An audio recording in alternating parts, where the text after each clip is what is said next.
요즘에 들리는 말이 다이소가 엄청 잘 나간대요. 몇 년 되긴 했죠. 잘 나간다고 들리는 것도. 아무래도 이게 물가가 비싸니까 사람들이 자꾸만 싼 걸 찾게 되고 다이소는 잘 될 수밖에 없는데 이 고물가 구간이 장기화되면서 다이소의 고성장도 장기화되는 것 같아요. 좀 미안한 얘기지만 다이소가 잘 안 돼야 우리가 조금 살만해질 것 같은데 요즘에 특히 재밌는 게요. 다이소에서 제일 잘 나가는 효자 상품이 뭔지 아십니까? 여성분들은 잘 아실 텐데 놀랍게도 화장품이에요.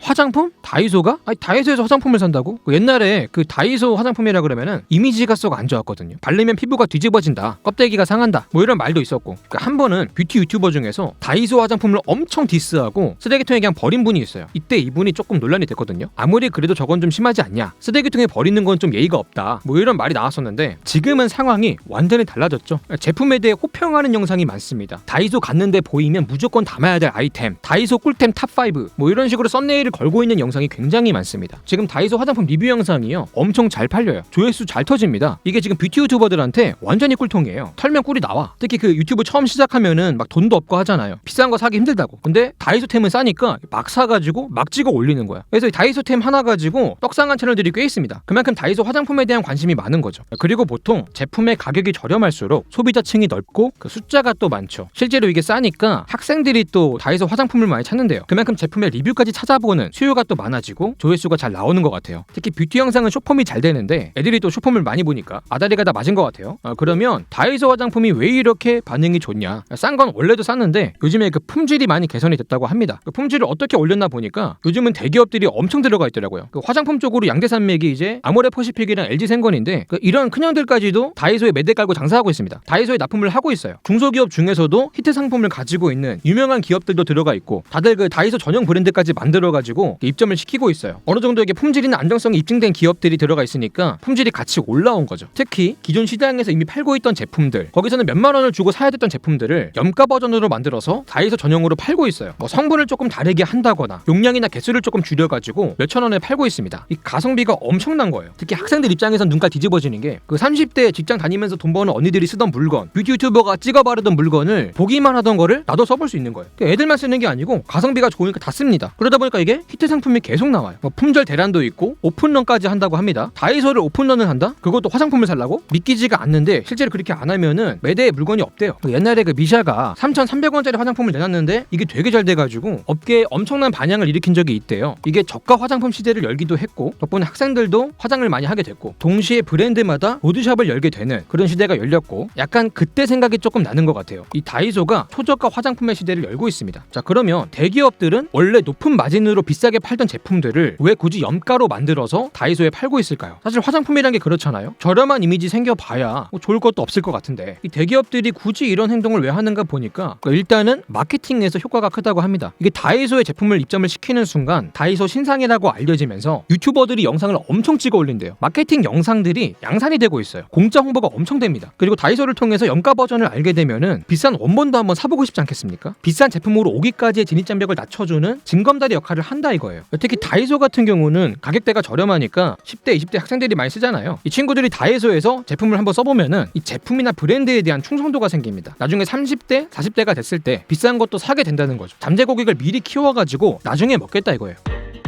특히 화장품이라는 게 한번 내 피부에 맞는 걸 찾으면요 계속 그것만 쓰지 않습니까? 락인 효과를 꽤 잘 먹는 상품군이에요. 그래서 우리 화장품 좋은 화장품이다, 어릴 때부터 잘 구슬려 놓으면은 나중에 이게 다 연금이 돼가지고 돌아온다는 거예요. 이익률을 조금 낮추는 대신에 마케팅비를 태운다고도 볼 수 있는 거죠. 미래 세대를 타겟팅을 해서 그리고 고물가 시대가 오면서 소비의 양극화가 심해지고 있잖아요. 그래서 뷰티 시장 같은 경우도 저렴한 제품에 대한 수요가 굉장히 커지고 있어요. 특히 초저가 시장이라는 아주 큰 시장이 만들어졌습니다. 이게 너무 큰 시장이 돼버리니까 포기할 수 없는 시장이 된 거예요. 그래서 이미지가 중요한 뷰티 기업들까지도 초저가 전용 브랜드를 만들거나 해가지고 이 시장의 파일을 먹어보려고 하는 거죠. 근데 이게 제품을 만든다고 해도 판로가 있어야 팔지 않겠습니까? 이 판로 중에 하나가 다이소라는 거예요. 특히 초저가 시장에서 가장 부상하고 있는 판로입니다. 그래서 다이소에 납품을 하는 것이고 특히 화장품 기업들이 판로가 조금 절박한 게 자체 판로를 많이 잃은 상태예요. 알다시피 요즘은 로드샵이 많이 없죠. 옛날에는 어지간한 중심상가 가보면은 뭐 미샤, 더 페이스샵, 이니스프리, 토니모리 줄줄이 있고 앞에서 누나들 막 세일한다고 춤추고 있고 그랬었는데 지금은 이거 다 없어지고 올리브영 하나 딱 남았죠. 이 로드샵들이 주로 중국인들을 타겟으로 장사를 했었는데 사드 사태 터지고 나서 다 빠져나갔대요. 마침 또 올리브영 같은 멀티샵이 뜨면서 단일 브랜드 매장은 또 경쟁이 안 되기도 했고, 어쨌든 자체 판로를 많이 잃게 되면서 올리브영이나 쿠팡, 다이소 같은 외부 판로에 대한 의존도가 좀 커진 것 같아요. 그리고 또 판로가 좀 다양해야 판로끼리 경쟁을 또 하고 갑질을 안 당할 수도 있으니까. 그 올리브영만 해도 갑질 문제 계속 나오고 있잖아요. 근데 여기서 갑자기 궁금해지는 게 몇만 원씩 하던 제품을 몇천 원에 팔면은 이게 품질이 안 떨어질 수가 있나? 생각이 솔직히 조금 들죠. 근데 가격을 떨어뜨려도 품질 방어가 조금 가능한 게, 알다시피 화장품이라는 게 마진율이 높잖아요. 원래 많이 남겨 먹었기 때문에 조금 덜 남기면 되는 것 같아요. 그래서 화장품 같은 경우는 원료비는 조금 적게 드는데 마케팅비가 조금 많이 드는 것 같아요. 모델도 뭐 엄청 비싼 분들 써야 되고, 누진스, 카리나, 수지 이런 분들 또 모델 해야 되니까. 근데 다이소 제품 같은 경우는 마케팅을 막 세게 할 필요가 없죠. 뭐 비싼 모델 굳이 써야 됩니까? 어차피 다이소 건데 3,000원, 5,000원에 파는 건데 그만큼 가격을 낮출 수 있는 여력이 좀 크지 않나, 뭐 이런 생각이 들고. 그리고 앞에서도 말했지만은 다이소 제품 같은 경우는 기존의 시중에 있는 제품에 비해서 저용량으로 나오는 제품들이 많죠. 아니면 원액이 조금 덜 들어간다거나,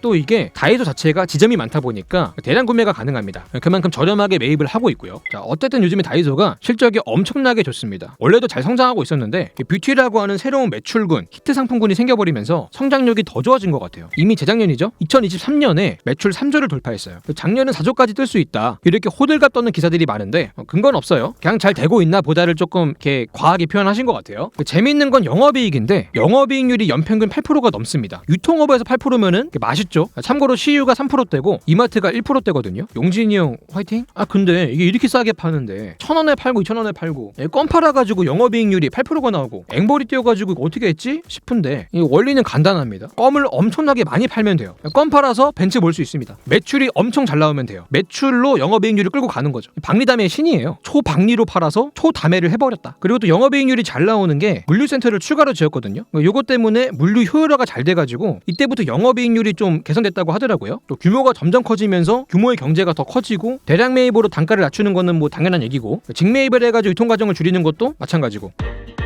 그리고 특히 앞에서도 말했지만은 마케팅 비용이 많이 안 들죠. 다이소는 이미 가격으로 마케팅을 하고 있어요. 다이소에 가면은 1,000원을 주고 물건을 할 수 있다, 이런 개념이 이미 잡혀 있다 보니까 이게 다이소를 가게 만드는 거예요. 전국 어디를 가든 다이소가 있고, 알아서 들어오고 구경하고 놀고 사고, 유튜버들은 영상 찍어다 바치고, 다이소 자체가 그냥 하나의 판로이자 마케팅 수단입니다. 그리고 한 번 더 강조하지만 경기발을 많이 탔어요. 대한민국의 소비는 계속해서 양극화가 되고 있어요. 프리미엄이 아니면 저가 시장으로 양분이 되고 있어요. 중간 가격대라는 게 사라지고 있습니다. 특히 고물가 시대가 올 때마다 이게 가속화가 될 것이고, 저가 시장을 넘어서 초저가 시장이 열리겠죠. 오일장 마냥 가끔씩 열립니다. 다이소만 계속 크는 거예요. 이런 시대적인 상황을 먹고 자라는 기업인 거죠. 제가 성장판이 빨리 닫혔거든요. 조기 폐업을 해봐가지고 아는데 다이소 성장판 열려 있습니다. 아직 열려 있어요. 양극화는 계속 될 거니까. 어쨌든 다이소도 이제 물이 찼으니까 노질 해야죠. 열심히 매출 확대를 위해서 힘을 쓰고 있어요. 제일 간단한 게 점포를 늘리는 거죠. 유통업이란 게 결국은 고객이랑 얼마나 가깝냐, 접근성의 싸움이고, 결국은 이게 땅따먹기 싸움이니까 점포가 계속 늘고 있어요. 재작년 기준으로 1,500개 정도 찍었더라고요. 점포를 늘리기가 쉬운 게 뭐 엄청나게 커야 되는 것도 아니고, 마트처럼 주차장 같은 게 필수도 아니에요. 어차피 젊은 사람들이 긁었다가 그냥 잠깐 들어가는 곳이니까 주차장이 필요한 상권은 마트 안에 입점을 시키면 돼요. 마트에 있는 주차장 쓰면 되니까. 그리고 이제 매장을 확장하는 거 말고도 또 강화를 하고 있습니다. 요즘은 뷰티에 특화된 매장도 늘리고 있고, 또 대형 매장도 계속 늘리고 있어요. 매장이 커지면은 그만큼 품목이 또 많아지고 구경거리나 컨텐츠가 많아지니까 더 오래 머물고 더 많이 사겠죠. 저 아는 분이 항상 말하는 게, 자기는 돈을 잘 안 쓰는 편이래요. 노트북 하나 가지고 10년을 써요. AS 받아가지고 맨날 고쳐 쓰고. 근데 다이소만 가면은 돈을 그렇게 써요. 샀다고 막 주워. 나중에 계산한 거 보면 몇만 원 나와 있는 거야. 집에 가잖아요. 집이 다이소예요. 다이소 물건 쌓아놓고 살아. 근데 돈이 안 모인대. 다이소의 전략에 말려들은 인생인 거죠. 마트, 쇼핑몰, 아울렛 이런 곳에도 쇼핑숍으로 다이소가 들어가 있죠. 특히 마트에서 다이소를 그렇게 찾는데요. 방 한 칸 줄 테니까 제발 들어와 달라고. 왜냐면 대형마트가 요새 쿠팡이랑 경쟁을 하잖아요. 근데 잘 안 되잖아요. 그래서 그나마 쿠팡이 약한 게 뭔가 이렇게 보니까 신선식품이 약하구나, 그러면 우리는 신선식품에 힘을 주자, 이러고 있지 않습니까? 근데 그렇게 하다 보니까 상대적으로 생필품 쪽이 약해진 거예요. 그래서 이거를 다이소를 들여와가지고 때우는 식으로 대체를 하고 있다는 거예요. 그리고 이 다이소가 오프라인 판로 말고도 온라인 쪽에서도 판로를 확대하고 있습니다. 다이소가 요새 자체 앱이 꽤 잘 되고 있대요. 월간 사용자 수가 200만이 넘었다고 하더라고요. 아니 뭐 다이소를 앱까지 쓰나? 이런 생각이 드는데, 어떤 경쟁력이 있어가지고 이 앱이 팔리고 있나 보니까 요것도 화장품 때문인 거예요. 요새 그 화장품이 너무 잘 팔리니까 매장 가면 재고가 없는 경우가 많답니다. 그래서 헛걸음질하는 사람들이 자꾸 생기니까 앱을 통해서 재고가 있는지 미리 확인을 하고, 재고가 들어오면 또 알림을 받고, 이런 식으로 앱을 쓰는 사람들이 많아졌대요. 그리고 이런 자체몰 말고도 네이버 네이버 스토어나 쿠팡 같은 외부 커머스에 입점이 돼 있고 꽤 잘 팔린다고 합니다. 전반적으로 온라인 쪽으로 이동하는 것도 나쁘지 않게 되고 있는 것 같아요. 지금 전통적인 유통회사들이 이 온라인으로 이동을 잘 못해가지고 계속 비실되고 있는데 다이소가 적잖이 선방하고 있다라는 것이고 그리고 매출을 확대하기 위해서 점포나 판로를 확대하는 거 말고도 화장품처럼 이 상품군을 확대하는 방법이 있는데 요즘에 또 힘을 주고 있는 게 패션이에요. 다이소가 옷파리까지 하고 있습니다. 뭐 패딩 조끼, 후드티, 후리스 같은 거를 5,000원 밑으로 팔고 있거든요. 보통 스파 브랜드가 저렴하다고 하고 그 안에서도 저렴한 브랜드가 있는데 뭐 유니클로나 탑텐 같은 거 있잖아요. 얘들보다 훨씬 싸버리니까 주목을 엄청 받죠. 근데 이게 또 테무산 옷에 비하면은 어느 정도는 품질이 안정성이 또 있는 편이고 그래서 이쪽도 꽤 빠르게 성장을 하고 있어요. 마지막으로 상품군이나 점포 수의 확대 말고도 매출을 확대하는 방법이 한 가지 더 있습니다. 바로 가격 인상이에요. 근데 다이소는 가격 인상을 할 수가 없죠. 가격이 정해져 있으니까. 그럼 어떻게 하냐? 새로운 가격을 추가하는 거죠. 원래 1,000원짜리, 2,000원짜리만 있다가 나중에 3,000원짜리가 생기고 5,000원짜리가 생겼거든요. 앞으로 더 큰 가격대가 나올 수가 있겠죠. 특히 요새는 뷰티가 잘 나가는데 가격대가 안 맞아가지고 못 들어오는 제품군이 조금 있을 수도 있잖아요. 그래서 조금 더 고급형 제품을 유치하기 위해서라도 더 높은 가격대가 나올 수도 있다. 이런 전망도 나오곤 있습니다. 자, 오늘 영상 여기까지고요. 지금까지 지식한 입의 한 입만이었습니다.